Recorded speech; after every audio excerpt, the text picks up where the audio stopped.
Hello, I'm Emma-Louise Coffey and you're welcome to the Dairy Edge, the Teagasc Dairy podcast.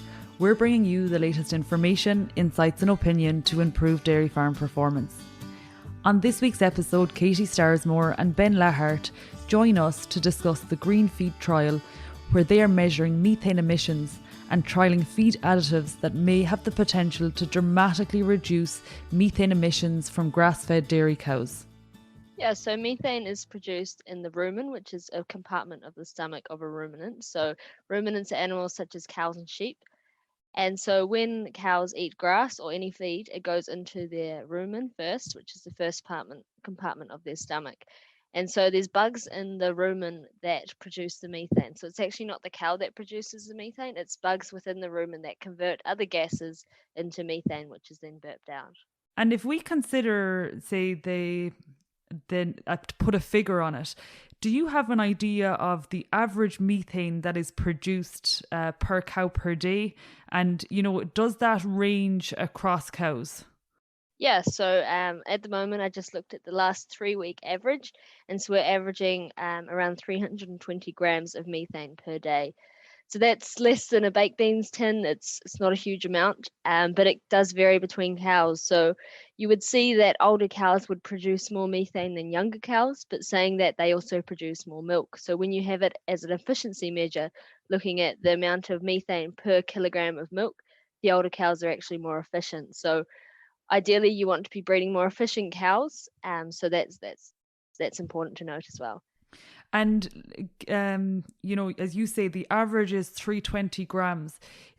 Is that a consistent emission throughout the day from cows, or would you see peaks and troughs in the amount of methane they're producing throughout the day? Yes, there would definitely be peaks and troughs. It depends on how much the cow's eaten. So after a cow has gone into fresh grass, you would expect that her intake would increase.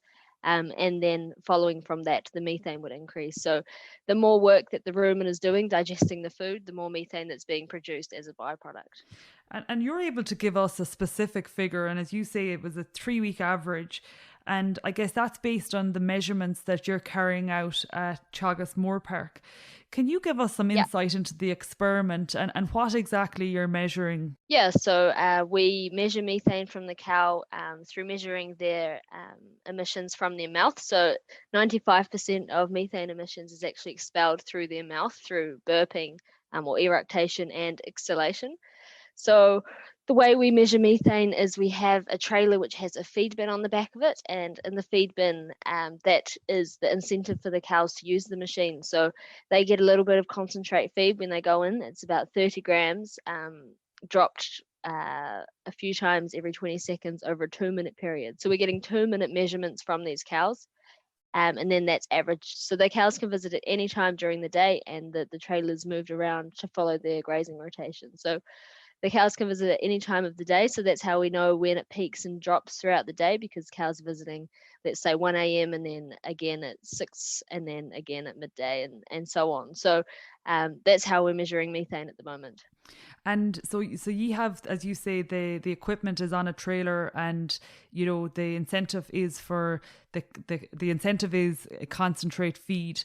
In terms then of the number of visits that cows are achieving per day, and what is the target? So the cows at the moment are visiting just over 2 times a day, which is our target. And so that's enough to be able to get accurate readings. So if you average that over a 2 or 3 week period, as I just said before, you'd be able to capture all of those different timings that the cows would visit. So you'd get a pretty good idea at what the cow is producing. And in terms then of the animals that are on this experiment, like how long are they on the experiment, and how long is the intention for this to last? So at the moment we have 4 of these machines, and in total there's 165 cows being measured. So Ben is running a study which will follow all of the cows through until the end of lactation. So as soon as they calved out at grass, he had them on until the end of lactation. And then there's also another trial going on. So we will have data for spring, and then we're moving in the summer on to looking at clover. So that'll be another addition to the trial. And if we think about methane production And you mentioned that it is, I guess, the process of digestion that, I guess, determines the amount of methane a cow is going to produce. You also mentioned that you're going to introduce clover into the experiment. I suppose, is there a sward factor in how much a cow will produce in terms of methane per day? Yeah, so the more digestible the food is, the less methane you'll have. So if you're going into good quality grass, you would produce less methane per kilogram of dry matter eaten. But in saying that, some cows, because the grass is better, like the more digestible and higher quality, they could eat more, which would then increase total emissions. So it depends on what you're looking at. But for us, it would be important to have good grass quality. In terms then of clover, we would have spoken with Deirdre Hennessy last week in relation to the merits of clover as a feed, from a feed quality perspective, in terms of higher quality, higher digestibility. Do you expect that to see that there will be a lower methane output with the inclusion of clover? And maybe as a follow-on point, is there any, I guess, scope for investigation with, I suppose, varieties of grass like the multi-species swards? Yeah, so with the clover, if, like as you said, the quality we expect to be better. So in turn, that would decrease the amount of methane per kilogram of dry matter eaten. And also some research has shown that the milk production increases, and then that would help with the efficiency as well. So that work will be done in the summer till the end of the year. So it's interesting stuff. And then looking at the multi-species stuff, yeah, that's definitely in the scope. But we just don't have time to do it this year. So I'd say in the next few years, we'll be looking into that as well. And I guess a final question then to you, Katie. When we think about emissions, and we're very much in the scenario in Ireland where we're, predominantly grass-based, a long grazing season of anywhere from 270 to 300 days on farms. How does this compare? How do the emissions compare from that Irish grass-based system when we compare it to, the indoor house systems? Yes, when we look at total emissions from those two different systems, you would expect to see that our system here in Ireland, the grass-based system, would have a lower total lower total emissions. And this would mainly be because obviously we grow our own feed, so we don't have to cart feed in from other countries and all of those emissions that are going into it as well. So our overall environmental footprint is a lot better than those indoor systems. And to you, Ben, Katie has given us an idea of how you carry out the experiments using the green feed system. And from what I understand, the concentrate is treated with additives. Can you give us an idea of the potential feed additives will offer from an environment or a sustainability perspective? Yeah, so feed additives themselves, offer great potential. As they can potentially reduce methane emissions from enteric fermentation, which is the primary greenhouse gas emission from agriculture in Ireland. So anything that can reduce it, potentially be, play a very large role in helping us meet our emission reduction targets over the next number of years. Like the additives themselves come in, there's a number of different types of additives. There's different forms of seaweeds, there's nitrates, there's essential oil, there's garlic and citrus byproducts. And all these work in slightly different modes of action, but they all generally have the same end result within indoor studies, in that they can reduce methane emissions from livestock. So like the additives themselves have been tested within indoor environments, where animals are offered a total mixed ration diet. And this basically allows the animals to consume the additive continuously throughout the day. As for every mouthful of feed they're eating, they're getting the additive going into the rumen. And this has led to, these reductions we've seen, like red seaweed, asparagus, we've seen results of 80% reduction in methane emissions, which is massive, and it's very positive. But one, I suppose, potential limitation is the effect on how we do it at grass. So at grass we can only supplement max twice daily, generally morning and evening milking. So the inclusion of the additives in the concentrate, it's going into the cow's rumen twice daily. So that is potentially, an area that could need to be tailored. And you mentioned, Ben, that a lot of these additives are tried and tested in a TMR environment. Are those results, like for example what you talk about with the red seaweed reducing methane by 80%, is that consistent over the long term, or is that a shorter term experiment? You see, it varies on what study is done, but like there was one study done on red seaweed recently, and the effect lasted for about 60 days. And then after that, there's a thing called bromoform in the seaweed, and that basically went after 60 days, which is the main mitigating factor for methane emissions, which led to the red seaweed losing its efficacy. So some additives can potentially lose its efficacy.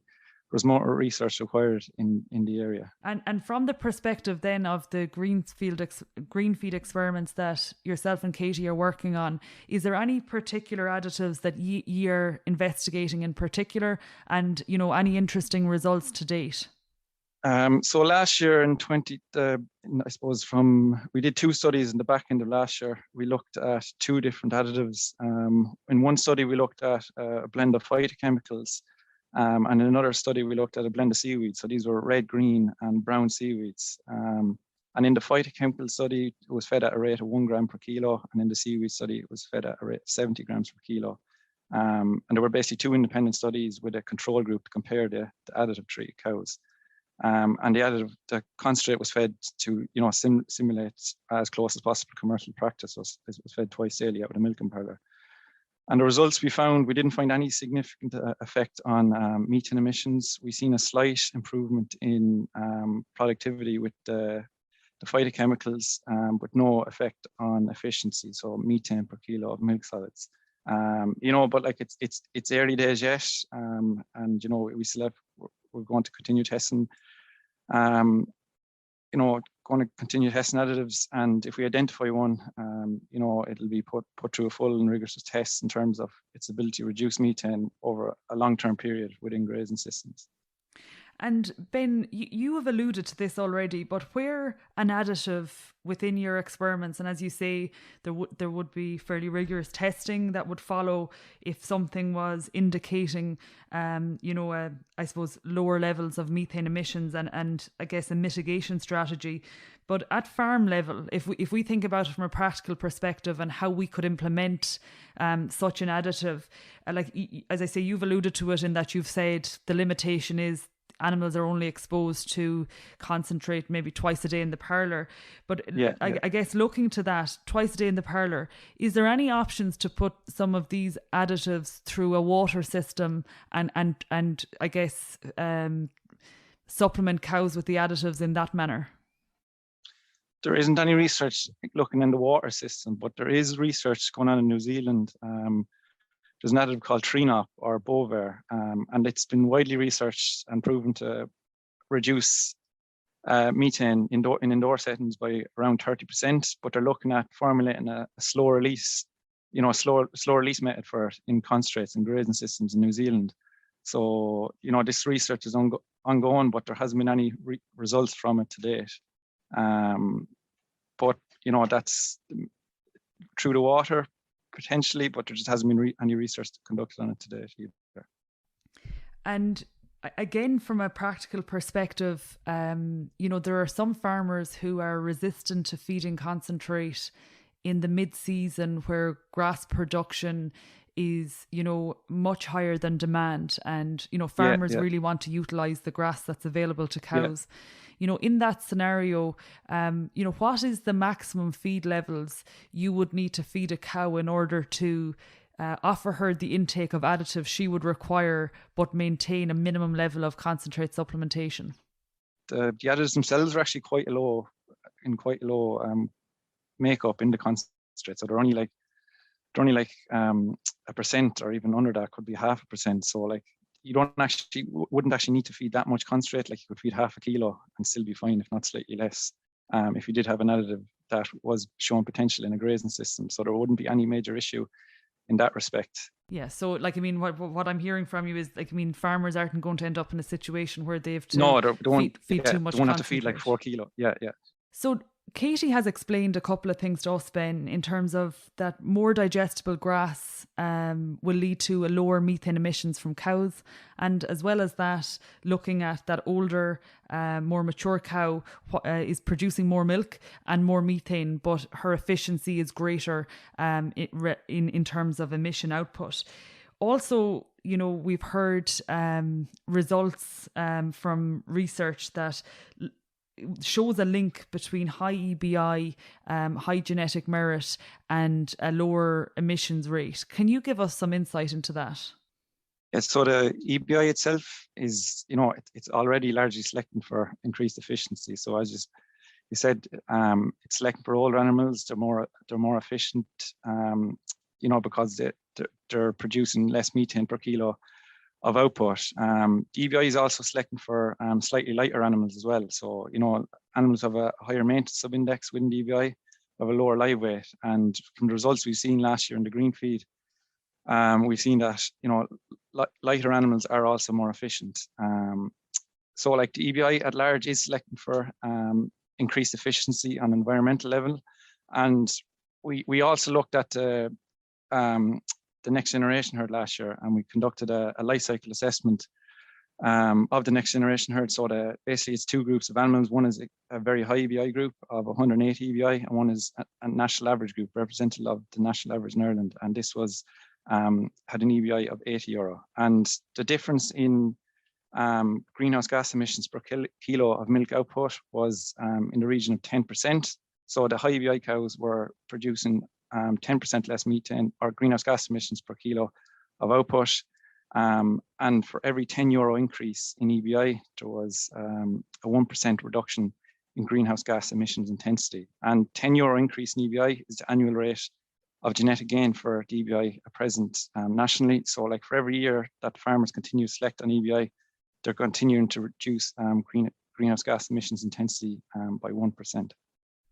So, like, I guess huge gains to be made with higher EBI animals. Yeah. I suppose going forward, Ben, and I know now a lot of people will have finalised their bull selection, and they're in the thick of breeding at the moment. But like, is there potential going forward to select lower methane animals? Is it just the fertility subindex you're looking at, or is there more that we can focus on within the EBI in order to select, I guess, lower methane producing cows?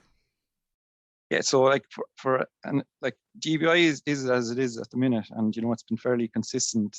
There hasn't been much change over the last number of years, but like methane is definitely a trait that should be considered for inclusion. Like to include a trait in a breeding index, it needs to be socially or economically important. It needs to, which I think it is socially important to include methane. It needs to show variation. So for the data, Katie said that there is variation for methane, and there's a similar level of variation to milk solids yield and body weight. So we can select for them, so we can select for methane. But I suppose the major limitation will be data availability. So like, getting actual methane records of animals to generate breeding values. But there is research ongoing. There's potential in using milk recording data to predict methane, and this will be interesting to follow over the coming years. Great to sit down and chat with you today, Katie and Ben. And as you say, this is all quite new research. But it is ongoing, and maybe we'll catch up with you at the end of the grazing season to hear about the exciting results that you have across the next generation and the Moore Park dairy herd. Thanks, guys. Thanks. That's it for this week's episode of the Dairy Edge podcast, and my thanks to Katie Starsmore and Ben Lahar for joining me on this week's show. Don't forget to rate, review and subscribe to the podcast. You can listen on Apple and Google Podcasts as well as Spotify. And for more information, go to the Teagasc website at teagasc.ie. I'm Emma-Louise Coffey, and join me next time for your Dairy Edge.